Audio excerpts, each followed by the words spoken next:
do you fight with a dog? Yeah. On screen. Well, we did baby steps because they were so strong. So that's me. That looks insane. We did that for real. I think Brad needed a break after the phone. He was kind of done smashing my head. We were in motion capture suits. We had a malfunction, something happened. I went head first and I scorpioned. My feet went over my head. We did the stunt. Everything had to go right. And the way they cut it up was just talk about cutting things up and making me really angry. Thanks to Huel for sponsoring this video. What's up, everybody? Jordan here, and we have some badass women on the couch today. But before we get into Amy and Kimberly, I'm here to talk to you about our sponsor, Huel.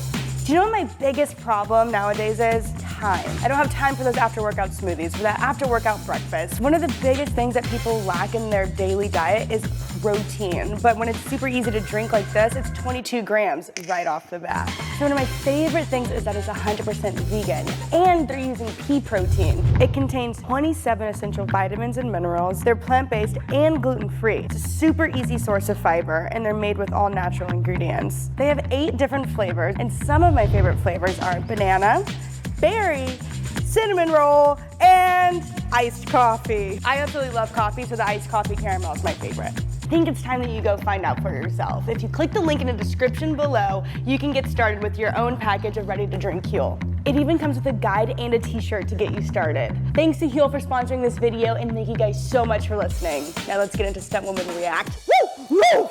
What's up, everyone? So we are back with another episode of Stuntwomen React. I'm so happy to be here with one of the most incredible stunt women in the industry, Kimberly Shannon Murphy, and of course this guy over here who you know. What's up? You've been working for a long time in the biz. You have a bunch of experience. Can you tell us a little bit about your work and what you've been up to? I started about 18 years ago. My Super Ex-Girlfriend was my first film, doubling for Uma Thurman. At that time, we actually mailed resumes and headshots to coordinators. And so I mailed mine in, and George Aguilar called me a week later and said he was doing this movie, My Super Ex-Girlfriend, and he needed a double for Uma, and he needed someone who was really comfortable on wires, which is pretty much what I was performing at the time. And I did like a 2-week sort of audition, I guess you would say, just so they could see how I move. And then she had the final say on whether I got the job or not. My career just sort of took off, and stayed with her for a while, and met Cameron Diaz and stayed with her.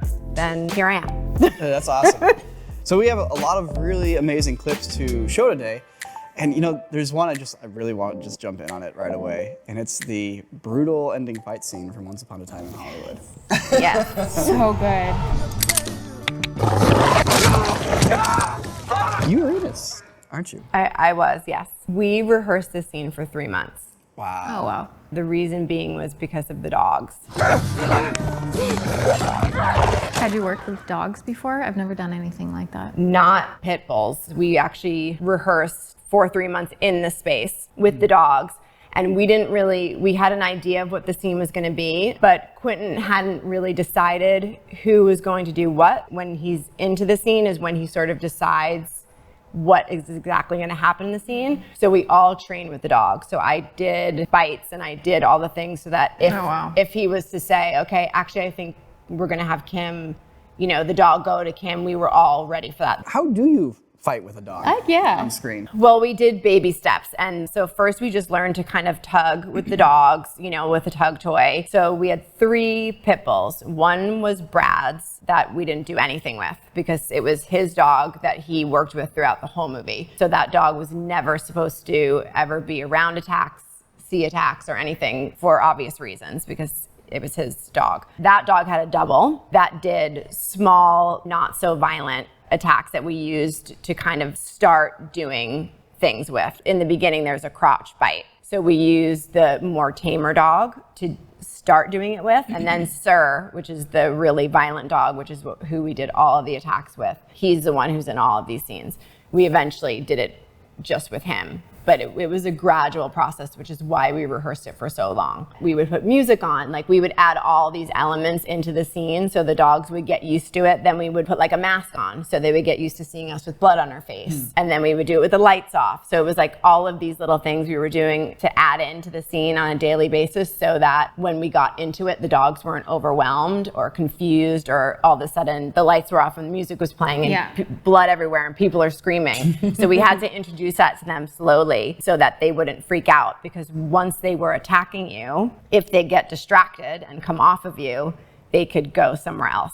We had other protection, but mainly you're protected in the area that they're attacking. So you never want them to come off and go to another part of your body or to somebody else in the room. If the dog came off of somebody, that we all just stopped and didn't move and let the trainers come in and deal with them. And I assume everything went well? Yes. Okay, good. It's not one issue.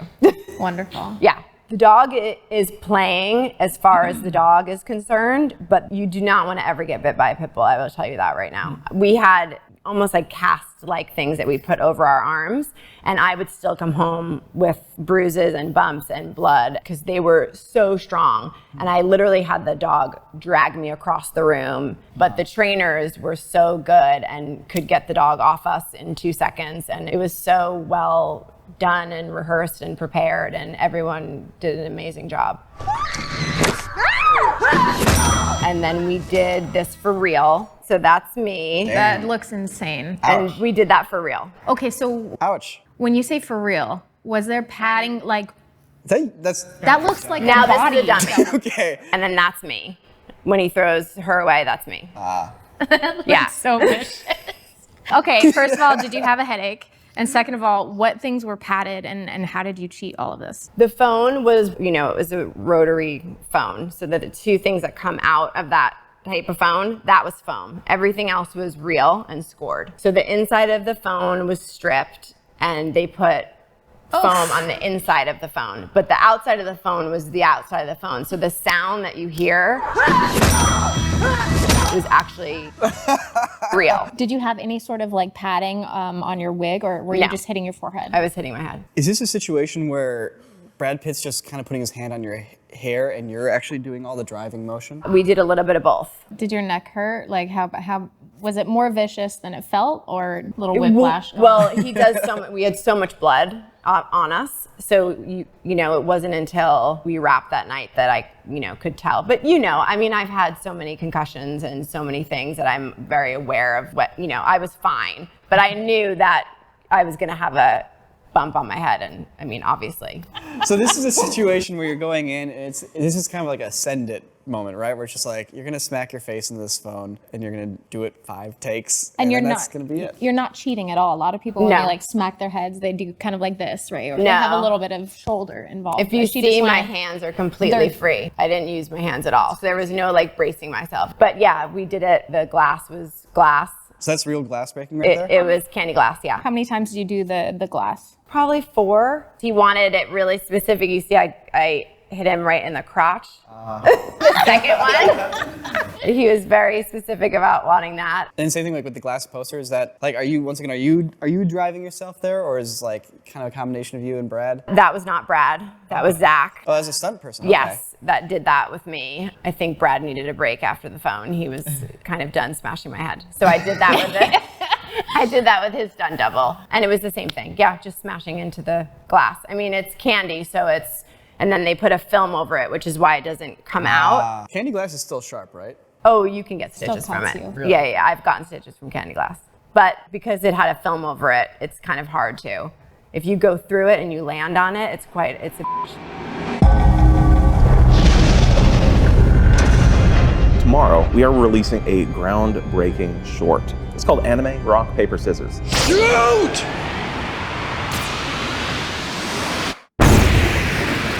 You will not want to miss it. Have you taken hard injury from any of your stunts? I Am Legend on my second movie. I cut my face pretty bad going out of a second-story window. So it's this scene when the zombies go out the window, but they're CG. So they had you do the stunt for real? Oh yeah. So we were in motion capture suits, but we did all of the stunts for real. So they're filming the actual shot for the movie, and you're in the position of where the zombie would be. Yes, this is after I'm already hurt. So I'm already cut, but I didn't go to the hospital right away because I'm very intelligent like that. You were on a descender? So we were on a descender, and there were 3 of us coming out. You can see there's 2 people, Will's double, another creature, and then me. I'm the last one. As you can see, my face is like very high. 'Cause it's like the second take where I'm like, don't hit your face on the ground. There's descender and decelerator, and they both kind of act and do the same thing. Every rigger comes in with their own gear and their own equipment, and now we have winches. Well, we've had winches for a long time, which is what basically flies us all over the place and stuff like that. But not a lot of people know how to run them. It just depends on who you have on your show and what kind of equipment they like to work with and how they want to run things. So, but my descender on the first take they're supposed to stop you above the floor about 5 feet. So it kind of is like a little jolt so you don't hit the ground. We had a malfunction, something happened, and I went face first into, as you see, like the glass falls on the floor. We were on big mats as well, thank God. And yeah, I just smashed my face. So in your first take, you basically just went. I went head first and I scorpioned. My feet went over my head. Gosh. I'm Yeah. surprised they didn't use that take. It sounds- Yeah, Yeah. it was like, yeah. I have a personal philosophy of anytime we're filming a stunt, if like the hit becomes real, that's the take you have to use, and you alter the sequence to make it work. Like out of respect, right? Yeah. Yeah. It's like that's why you're filming stunts in a way. It's like Yeah. you're getting What that else? physicality, and when it becomes hyper real, it's like roll with it. Let's Doesn't go. get better Yeah. than that. Yeah, It's true. You got to respect the sacrifice that the performer just made. There was a stunt in here where I get snared, so I get ratcheted from my ankle. That's me inside the bag. Yeah. Yeah. Yeah. Oh man. You know, which they wound up like obviously CGing a creature in there. So it really, looking back, I'm like, why am I in that black bag when you can't even tell that like there's a human in there? And so did you have a harness on? You were picked. I was ratcheted from my ankle. Oh, that was the ankle. Ooh. So like I just stepped out and then the ratchet swung me up from my ankle. And you hit the car, then swung up. I hit a few cars.